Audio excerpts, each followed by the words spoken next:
It's 1 o'clock. I'm going to get started. Hi, everybody. My name is Ray Thomas. I am the Research Education Lead for the Tropical Australian Academic Health Centre. I'm situated, my office is here in Townsville. This is one of our skills sessions that we like to run every so often, and has been identified as a skill for routinely collected data that I think most of us actually would welcome. So thanks for joining us. That'd be great. Before we start, I would like to acknowledge the custodians on the land in which we all gather. For us here in Townsville, it's the Woolgoolakabba and Bindals people, and I pay my respects to elders past, present and emerging. So today's skill session is in 2 parts. So you're really super lucky if you've registered, and I hope most of you have. If you've registered, you'll notice that the registration is for both parts. So it's the same link that'll be provided on the 6th of December. But in the 2 parts, you're going to learn about matching the data to your research question, identifying problems and flaws in the data set and cleaning it up, which is all about today. And in the second part, you're going to look at what kind of analyses you might need when you're thinking about your routinely collected data, determining how much you need, which is always a really important question, and about how to display it. What is it going to look like when you're presenting it in a paper, in a symposium, at a conference, things like that. So what I'm going to ask you to do is, you'll notice it's recorded today. All of our skills sessions and webinars are recorded and then uploaded to the TARC website that you'll find in our TARC YouTube channel on the website. I beg your pardon. There's a bit of a delay sometimes in them coming up because we have to clean them up a little bit, but they are always going to be up there for you to go and have a look at. So these might actually be really important for you to look at later on. We really like to see your faces when it's presenting. It makes it easier and more engaging if we can see them. So if you do have a camera, we do encourage you to turn it on if you feel comfortable doing so. But we do ask you to keep your mics off for a little bit to try and limit that background noise while we're presenting. And in this particular skills session, if you could potentially save your questions till the end, we've allocated about 15 minutes for you to ask those questions. So, Iris. So make sure that you just write down your questions that you have and present them to Rhonda and Rudolph at the end of the session. So before I leave you in the capable hands of Rhonda and Rudolph, I'll introduce them. So Rhonda Jones is the senior statistician for TARC. She is an emeritus professor, and she is in charge. She's the lead statistician for what we call the Study Design, Epidemiology and Biostatistical Support Service, which we can never say in full without having to look it up, and so we always call it SEBS. So when you fill out those forms about how to ask questions and get some statistical support, they go straight to Rhonda. And joining her today to talk about the Data Lab is Rudolph Schnettner, and he is the lead of the Data Lab and the Townsville HHS. And what the Data Lab does is it sources data and it cleans it up for researchers, and then it presents it back to them in a secure format. So welcome and thank you very much. And I will leave you for a moment while Rhonda starts off and Rudolph takes over. Welcome, guys. Okay, hi everybody. I think maybe I'm just about the only person here old enough to remember, but this is a topic which would have been inconceivable 25 years ago, and it's happened because we're all using computers and online resources much more than previous generations did, and the consequences of that are everywhere. And in every kind of large organisation. And some of the consequences are good and some of the consequences are definitely not so good. So one consequence is that almost all large organisations now recognise that data are valuable to them for all kinds of things, like automating their processes, keeping track of their operations, if they're commercial, advertising their products more effectively. So, and the result of that is more and more organisations are collecting more and more data. So that has some negative sides, of course. I think we could probably all do with a bit less targeted advertising, which is one of the inevitable consequences of all this. But this change has been happening progressively for at least the last 25 years. But it's probably only in the last decade or so that routinely collected data has really started to become a resource for researchers. I suspect that we're nowhere near the end of that development. I think in 10 years' time, it's going to be genuinely huge, but it's already quite big. In the health area in particular, I think we've certainly got to the point where the first step in most clinically relevant research programs is to have a look at what routinely collected data can tell us about the research question that we want to have a look at. It usually won't be the last step. Routinely collected data won't be the last step in a research program, but it often makes sense to start there. Apart from anything else, of course, it means that you don't have to spend time and money generating the data that you're going to use for your project. So it sounds like a relatively easy option compared to collecting the data yourself, but it isn't necessarily as easy as you might think. I suspect, and in fact, I'd lay quite a lot of money on it being much easier to do in 10 or 15 years' time. But right now, it presents a lot of problems that you probably wouldn't have if you'd actually collected the data yourself. And so getting past those problems is what we're going to talk about in this session and the next one.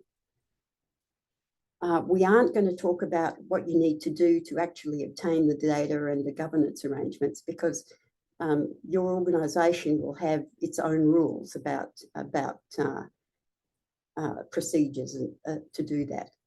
So what we're going to be talking about is how to decide what data you need and how to use it to answer a research question. So what I'm doing here is I'll introduce if you like, the general problem, and then I'll hand over to Rudolph, who, as Ray said, he helps people at Townsville Hospital get the data they need and get it into a form where it can be useful.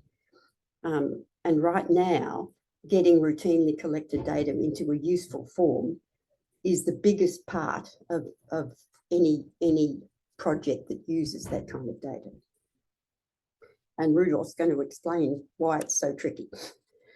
But first of all, let's have a quick look at the overall process that this kind of research needs to go through. So let me share screen briefly.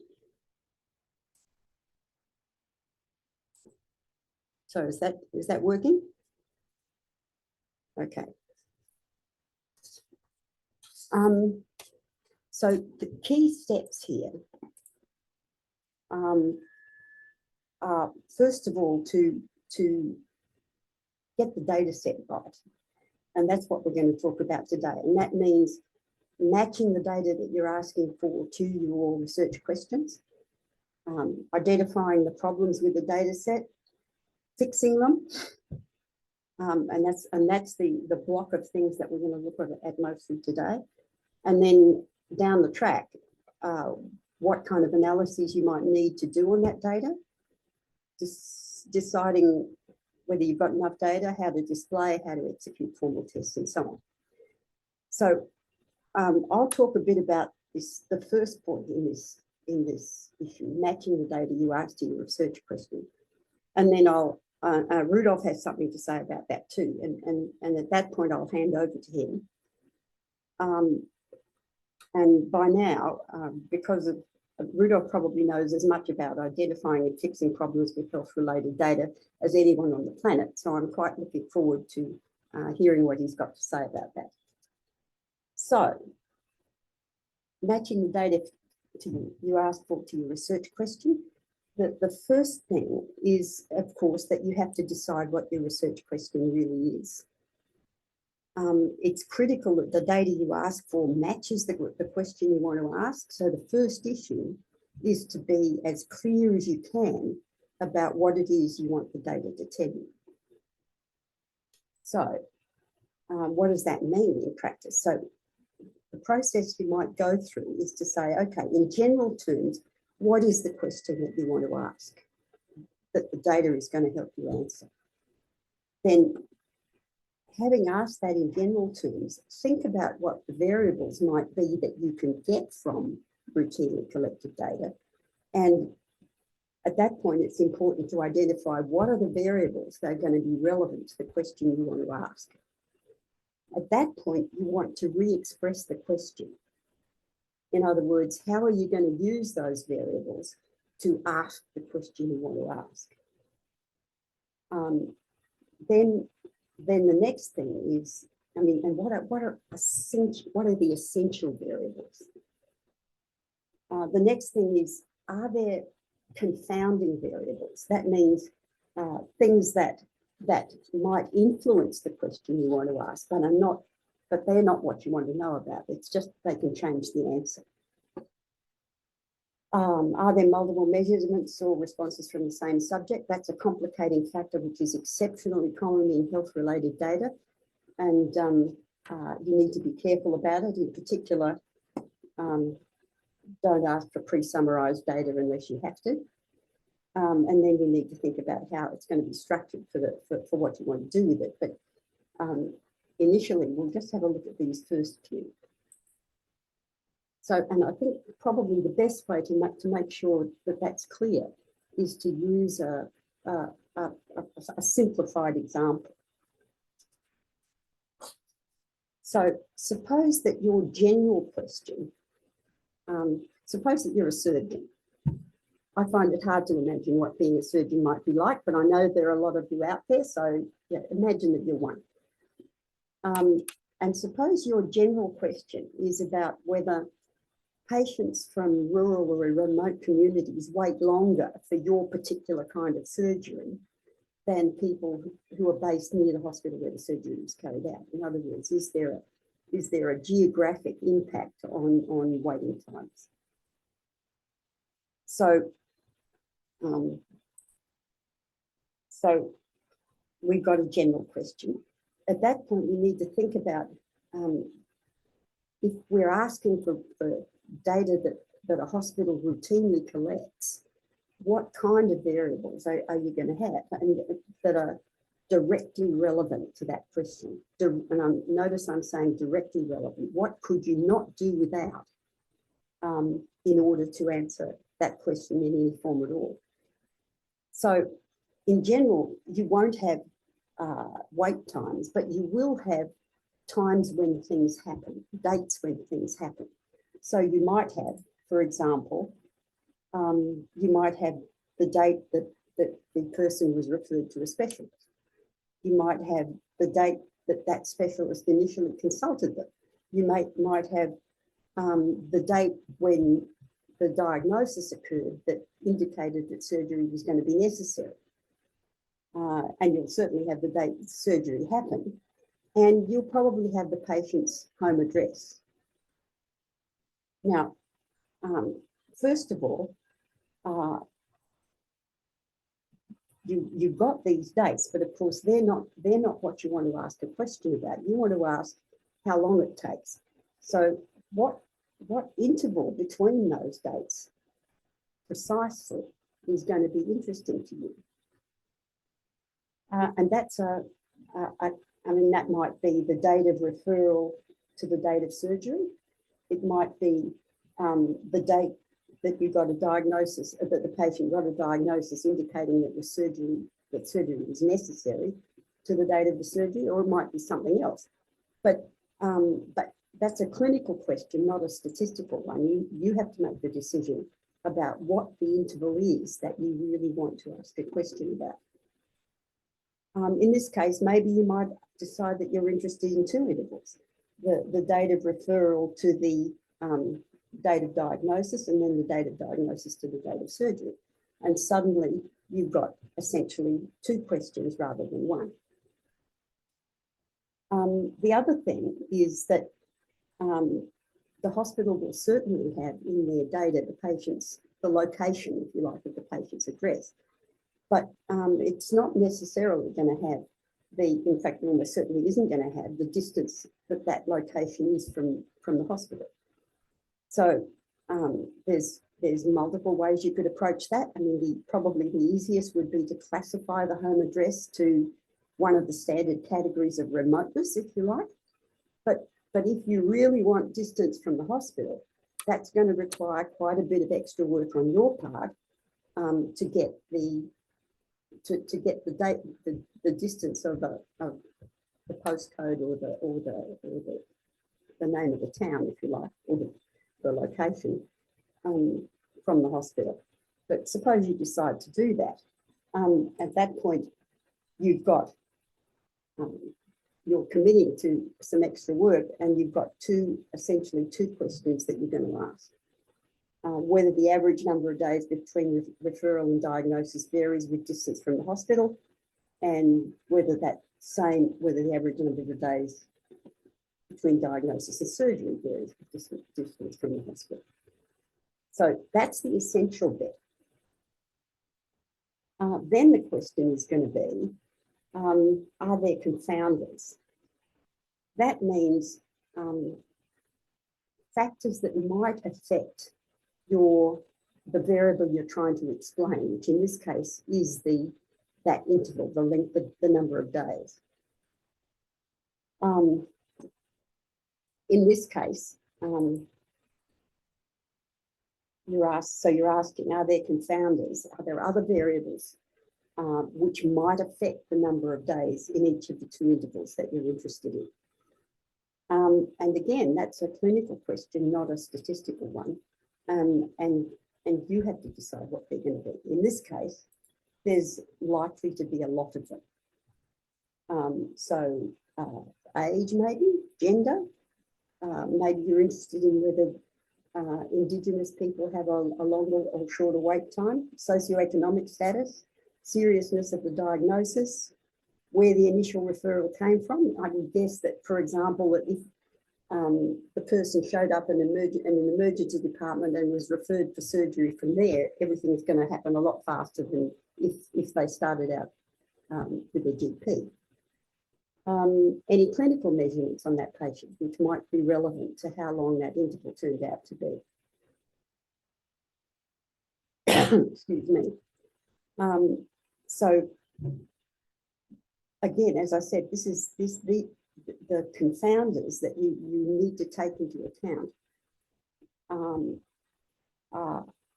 need to be decided by you. In other words, that's a clinical decision. It isn't something that a statistician might remind you of some of the possibilities, but fundamentally, you're going to know more about that than the person who is helping you with the numbers. The next thing is, the next question was, is there more than one value of the response variable per patient? Well, in this case, probably not. If there were, the patients themselves essentially become a confounding variable, and you have to account for that in the way you analyse the data. You could take average values for each patient, but that's almost always a really bad idea. And I'm sure Rudolph is going to have a good deal more to say about that. And in fact, that's part of the issue about pre-summarising the data, which is in general almost always a bad idea. So let me get out of that. So the first step is to think as clearly as you can about exactly what you want from the data to tell you. And at that point, you can ask for the data. And at that point, we're definitely in Rudolph's territory. So at this point, I'm going to hand over to him. Over to you, Rudolph. Thank you very much. Good afternoon, everyone. I'm just going to share my screen real quick, make sure that's working okay. Anyone see the slides? Ben, a thumbs up. Cool. All right. So I'm going to fly through these, just a little bit of background on what we do. And then we're going to go into the topics of today as already introduced by Rhonda. So quick agenda, just who we are, what we do, what my team does, and how we can support internal Townsville Hospital researchers, but also external. I'll get to that in a second. And our services that we provide. And then we'll go straight into the skills session, looking at matching your data to research question, problems, and then key items for cleanup before analyzing.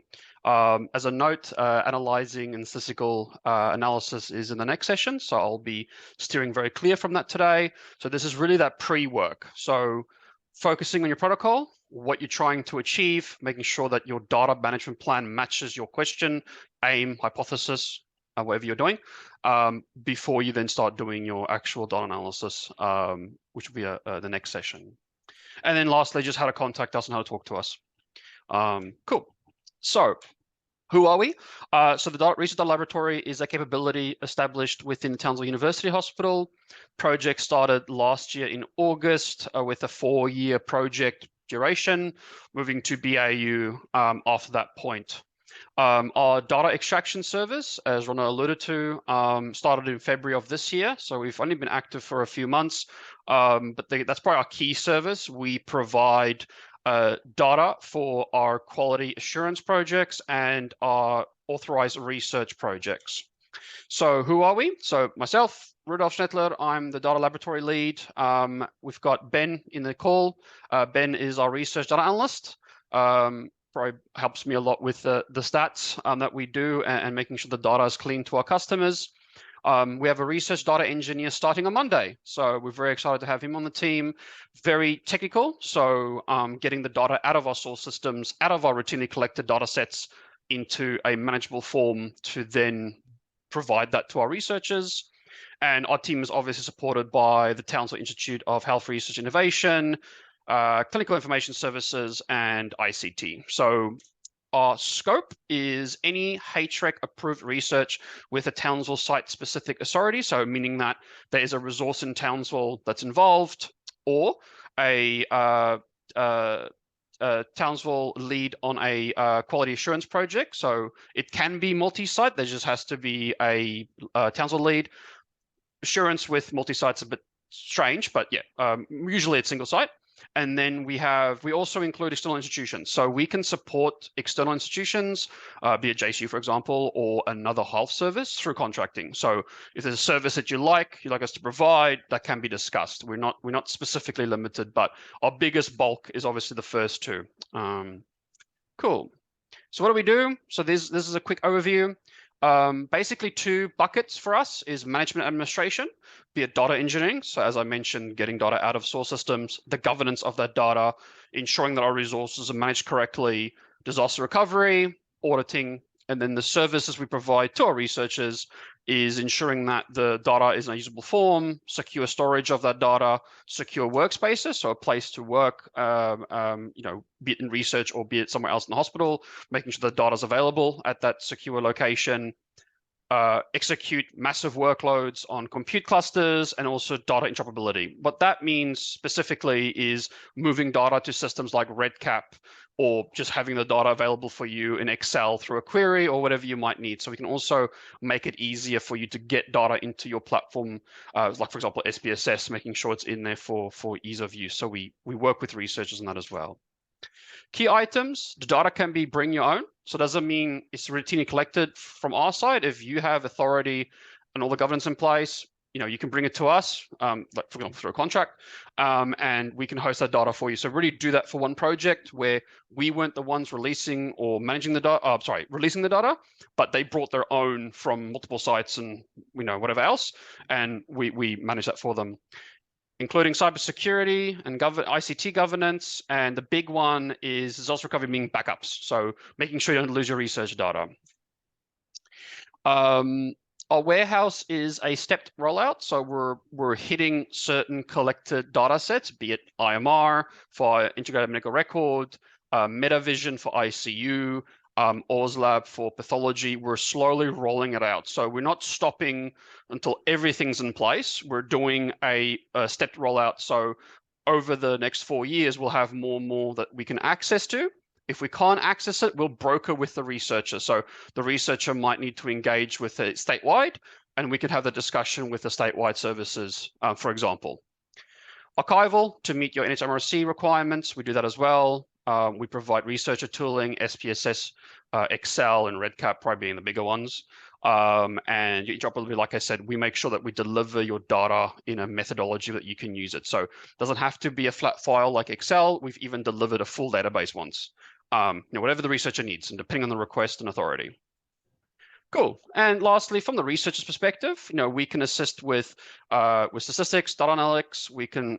My background is in machine learning and what we call supervised learning methods in that field in computer science. So we can provide that. Ben helps a lot with the stats as well. We also lean heavily on TARC, and we also broker that. So whatever is needed to make sure that analytics can be conducted, that feedback can come back to us, and we can change what's required. And we are now the data and application custodian for RedCap as well in the hospital. Cool. All right. So the important bit. So as introduced, we're going to talk about 3 things today. And from my part of this presentation is more on what we see commonly and some of the steps we've started taking to mitigate or manage some of these items to ensure that the researcher gets what they need in a timely manner. So first thing is matching the data to research question. So this is the most important to ensure that we can actually get what you need. So from our perspective, the first place we start is your inclusion/exclusion criteria. So how are you identifying your cohort, and then does that methodology meet your actual aim? So what systematic method can we employ to, because we're talking about retrieving collected data, right? To actually identify your cohort. Most common and the most reproducible method would be ICD-10. So in research papers internationally, you'll see a lot of ICD-10 coding. Could be SNOMED, which is a more newer introduced methodology, but the limitations to everything. Or it could be simply clinical criteria. So I'm going to apologize to everyone. My clinical research background is all in sepsis, so I'll bring up sepsis a lot as my example. So for sepsis, we did not use ICD-10 or SNOMED due to issues, and I'll get to limitations in a minute. We used clinical criteria or sepsis-free definition. So the patient within a window had to meet certain vital thresholds and had to have certain positive pathology tests, and whatever that window is. So we define that in our method. And what's really important is to ensure that whoever you're talking to is your data broker, be it the laboratory or be it your site, or is being able to explain exactly how we're identifying our cohort within this routinely collected data set. Usually asking for everything isn't going to fly because it has to match your aim. So what exactly are you looking for? This also obviously applies for your exclusion criteria. And then lastly, understanding the limitations by engaging local experts or data teams. I won't get to the clinical limitation. I'll get to that in a second. What I mean by this is whatever you're writing or recording as the methodology for including, excluding, ensure that you engage with a local research lead, a research nurse, the data team or data custodian to make sure it can actually occur. So sometimes we do get clinical criteria that we don't have a methodology of extracting because in the system it's not recorded, for example, or it's actually paper-based. So it can't be systematically extracted. It has to be, a manual review of paper charts, so on and so forth. So, provide feedback. If you see that something isn't quite happening, make sure to bring it back to us. Say, hey, we were actually looking for this. We got that, and these are the issues we need to solve. So always talk, keep communication open with your data teams.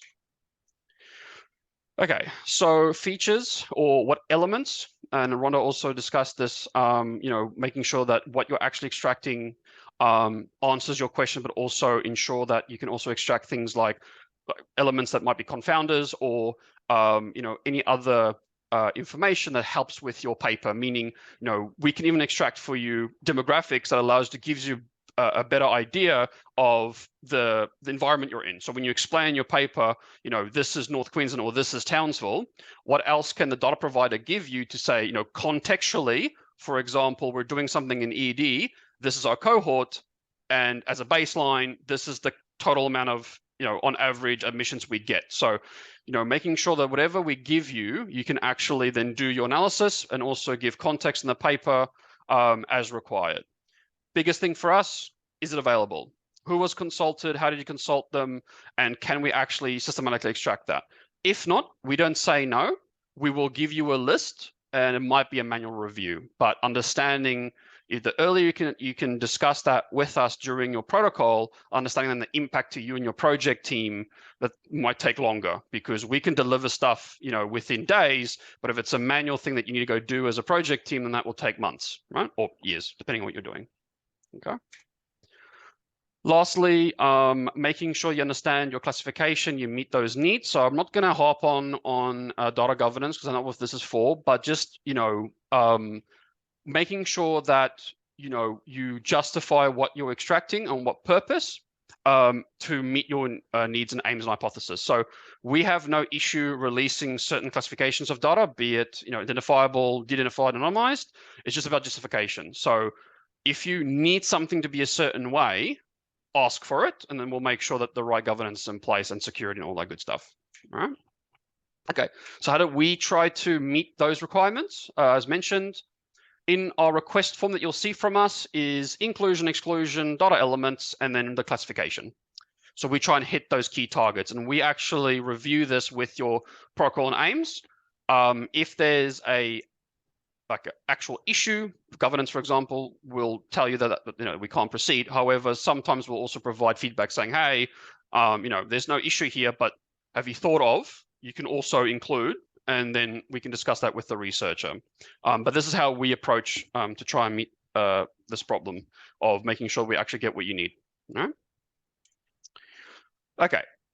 Identifying limitations. So the biggest limitation we see is the granularity of what's being asked. And Ronna alluded to this as well around what levels being provided to the researcher. Now, there's nothing inherently wrong asking for low granularity, meaning highly summarized data. So let's say at an organizational level, we had ED presentations on average daily for this year or something. It really depends on your aim and your questions you're asking.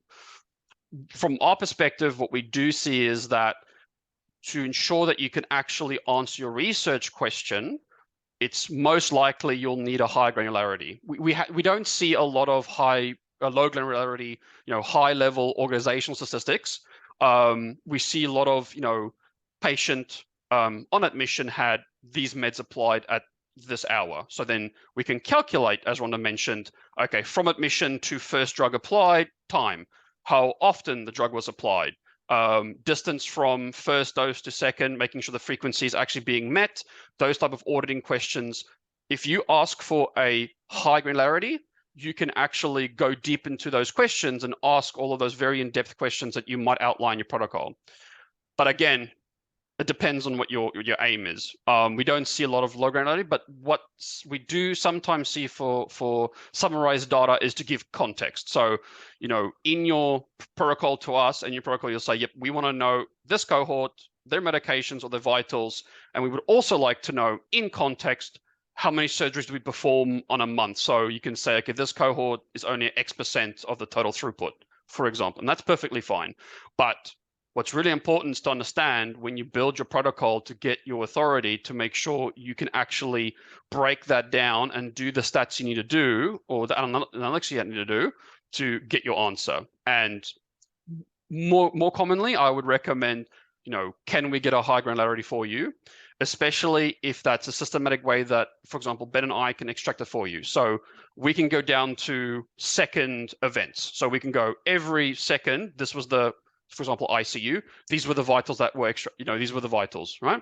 Or for on ward, let's say it was, a high EW score, every 30 minutes, this is what the nurse inputted. So you can go, okay, well, now we can trend that, we can summarize that a bit better, but you have the raw data at a very high granular to go, yep, we can actually now figure this out, what we're trying to answer. Okay, if you start low, it gets hard to then, ask a lot of questions from it. Okay. And it can be provided. So just ask your data supplier. Like I said, we can go very granular. It's just depending on who you're talking to. And then, so limitations, a big limitation for us is understanding that coding in itself might be the limitation. So again, I don't want to hop on too much, but for sepsis, there was more than enough research, published research showing that sepsis is found to be undercoded, so highly specific. And we wanted to have a more sensitive method of identifying patients who we would consider clinically to have had sepsis. There's a lot of reasons for that, but the big thing is clinical coding is heavily regulated and governed, and they have a very specific set of rules, where for your clinical criteria might simply be vitals above threshold within 3 hours and pathology test X result. Cool, we can do that for you, we can build that in for you, and then we can say, yep, we've matched X amount of patients over the last year that meet that criteria within the first 3 hours of their admission, whatever your criteria is, okay? We routinely engage with our clinical teams to understand if we get a request for IC10, what might be the limitations. Thankfully, things like pathology, like diagnosis that's heavily based on a pathology result, that's fairly easy. Procedures, again, fairly easy, but there's definitely some diagnoses that do have some discrepancies, and we'll work with the researcher on that. But just understanding that whatever you pick as your method for your cohort identification, just discuss it with your provider and making sure that actually meets your needs. Okay. And that was just my point there. So for example, if you have a experienced research in your team, data manager, a research nurse, engage them, understand, that might not work for what you need. Okay. And we do a lot of engagement with teams throughout the hospital to better understand what's required. Okay. All right, so we'll move on to data cleaning before the analysis. So for us, because we do a lot of high granular, very event-based extractions, there will be missing data. So for example, the vitals, depending on the business rules, you might have nurse on ward only collecting every 8. So we have a EW score of 1, but then we go up to, let's say, 6, 7, and now we're collecting every hour to every 30 minutes. So your frequency is constantly changing. So how do we fill that missing information? We can simply, as mentioned, we can go down to the admission and say, okay, well, on average, min, max, or standard deviation, we can start plotting for that patient on admission. This is what it looked like for that vital. That's one way. Or we can actually fill it by the hour and try to understand better through the hour journey. Again, depends on what you're trying to do. But understanding that you have to review your missing data and understanding where it's coming from. It could be human error, business process, or we made a mistake. The lab didn't extract the right field. The most common one we have is around medications. So there's a lot of missing information medications, simply that fields aren't required in the IMR that certain research is expected to be. So we get out of the IMR and there's just a 20% hit rate, 2% hit rate on actually filled data. The rest is all null. You just delete it, that's up to the researcher. But ensure that you record what you've done to handle that missing data.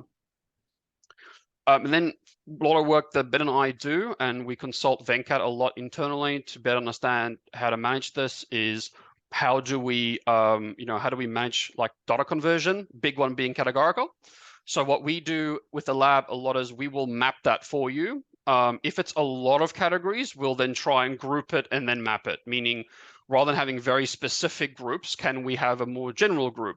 Looking at something like a DRG or looking at, whatever the clinician deems to be appropriate for the group, and then map it to a number. And we provide those mappings as well. So that's probably the biggest one that we do for data transformation, is managing of categoricals.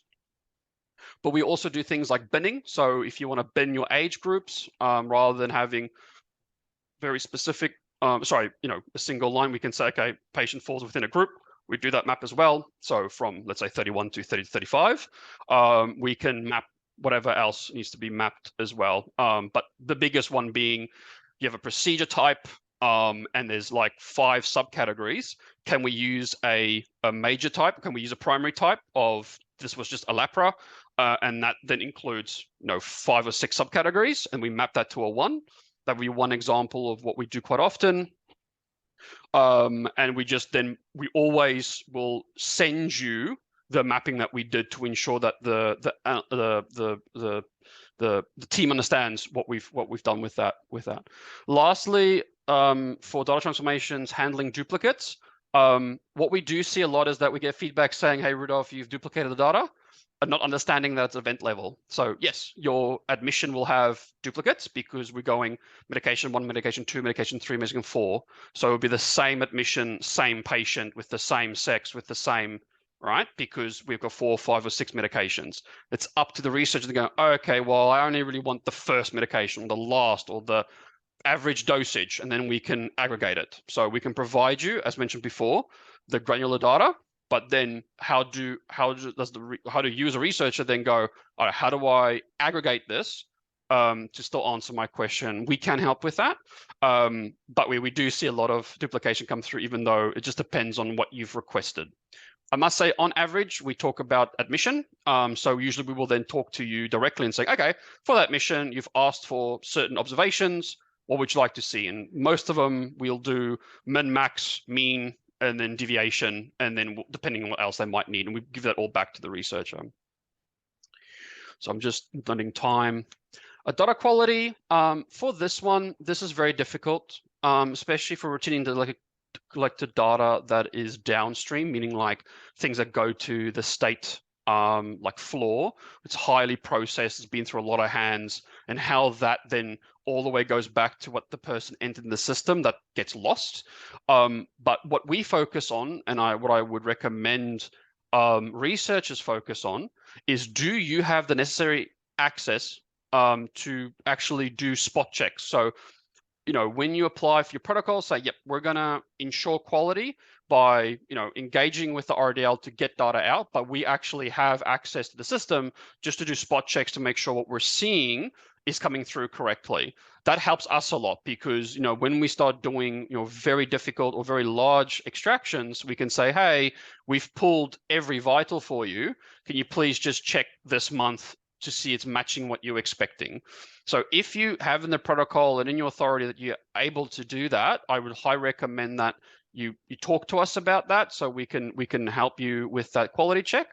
Otherwise, it's just feedback. Just provide us feedback. We don't take it personal. We all make mistakes, but it is quite difficult for us because there's so many hands touching it. And to put it lightly, the source systems don't do a lot of input checks. So, you know, we've had alphanumerical in numerical columns like heart rate, just because it was fat fingered. So you have, you know, whatever number and then an A, B. But we've had a literal word once for a heart rate, which was kind of cool. So you're just working through that. And most importantly, how do you want us to deal with it? So you can tell us in the request, hey, if you see something wacky, get rid of it. I don't even want to clean it. I don't want to see it. Just get rid of it. And we can report that number back to you. Outliers, I'm sure researchers here are quite well versed with this one. For us, we usually work with the researcher and the departments on what's impossible for life. We exclude those.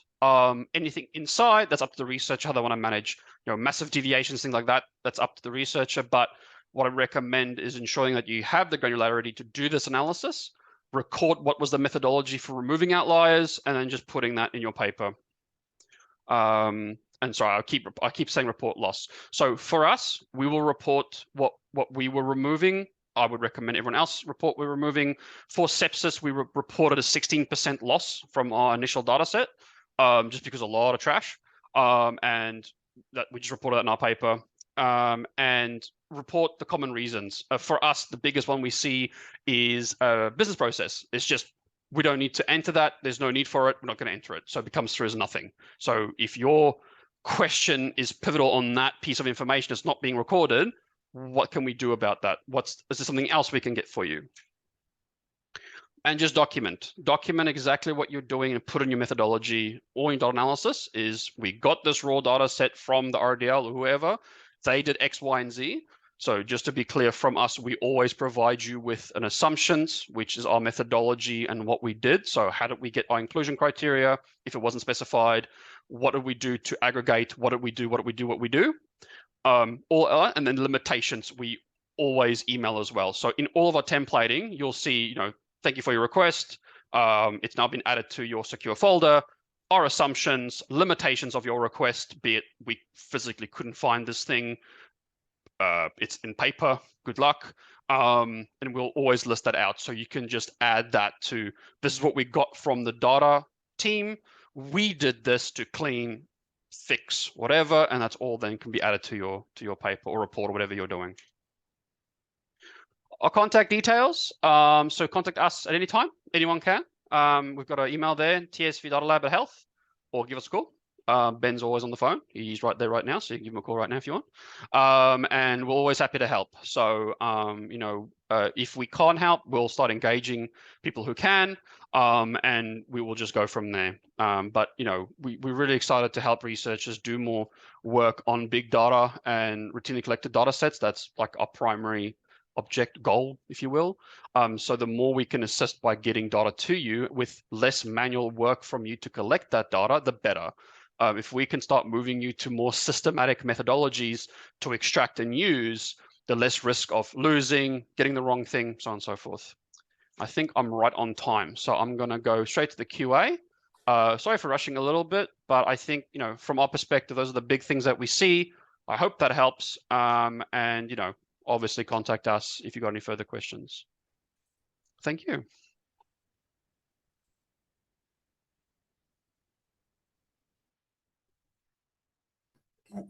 So if anybody has any questions for especially for Rudolph, but or for me to come to that, feel free to ask, and we'll be happy to try and answer.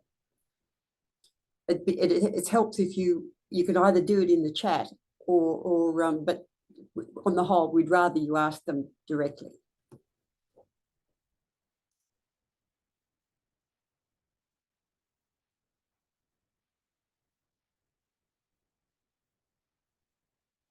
Rudolph. Hey, Tiggy. Long time no see. Long time no see. What's that disaster management one specifically aimed at me? No. Rudolph helped me with a disaster that was my own creation. We've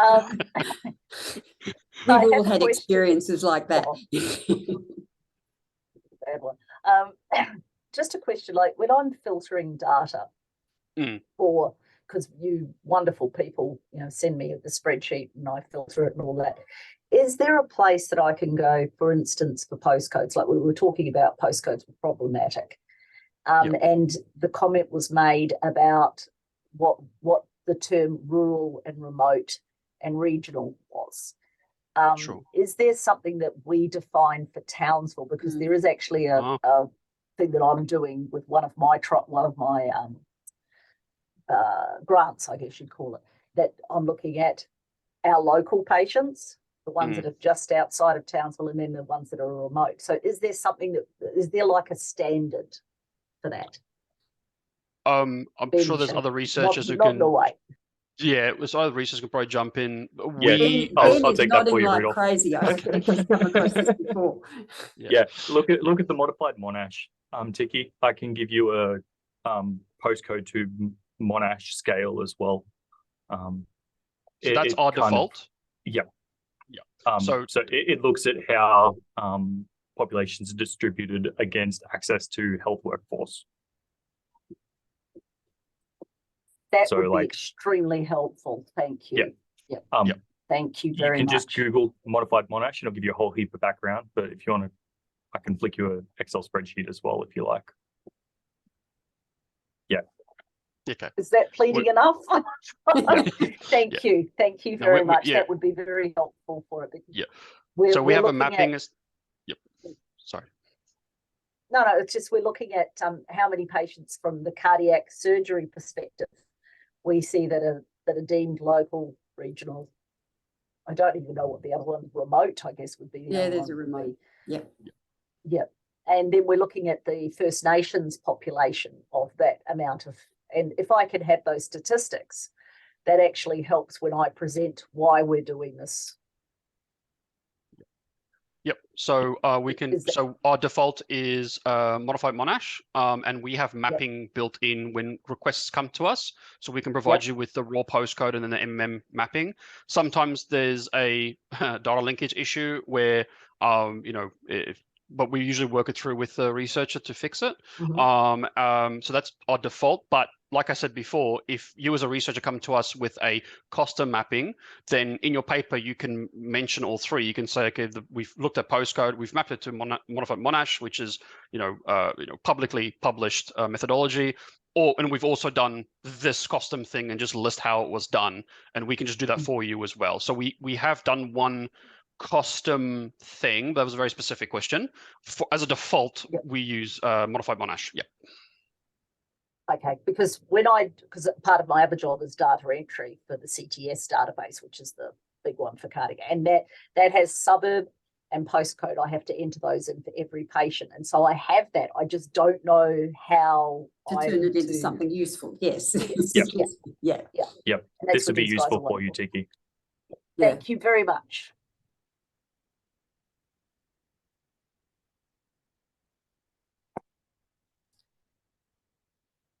Any other queries?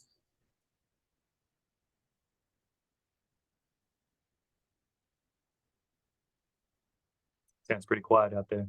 Yeah.